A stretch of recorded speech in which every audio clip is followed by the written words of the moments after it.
So, nandito tayo ngayon sa SM Group of Company sa Win Tagaytay City na pagmamayari ni Henry C. Ito yung sinasabi niyo na pinakamalaking proyekto na ginagawa sa lungsod ng Tagaytay.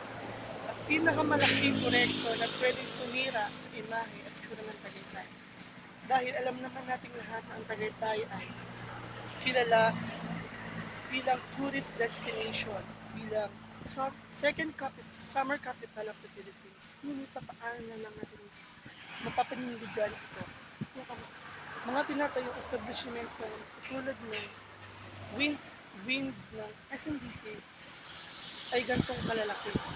Marami ding mga mamamayan ng Tagaytay ngayon ang sinasabi na nawawala na ng kanya-kanyang bahay, lupa dahil ibinebenta nila sa mga investor na tulad ni NBC.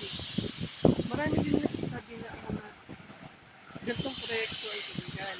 Dahil si Francis M. Tolentino, ang ex-mayor ng Tagaytay, ay nagsasabi ang siya nakaupo pa ng batas na pwede magtayo ng mga establishment, ngunit ito ay hanggang 12 palapag lamang. Ngunit sa nangyayari ngayon, makikita natin hindi lang naman 12 palapag lamang ang mga building o mga proyektong ginagawa ngayon sa Tagaytay. Isa pa rito, ang malaking problema na nakakadulot ng mga proyektong ito ay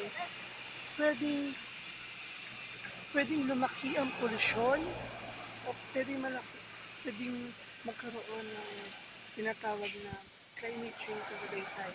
Dahil sa padami ng proyekto o building na katulad nito, parang nakikita nila na ang Tagaytay ay maingay tulad na sa Manila.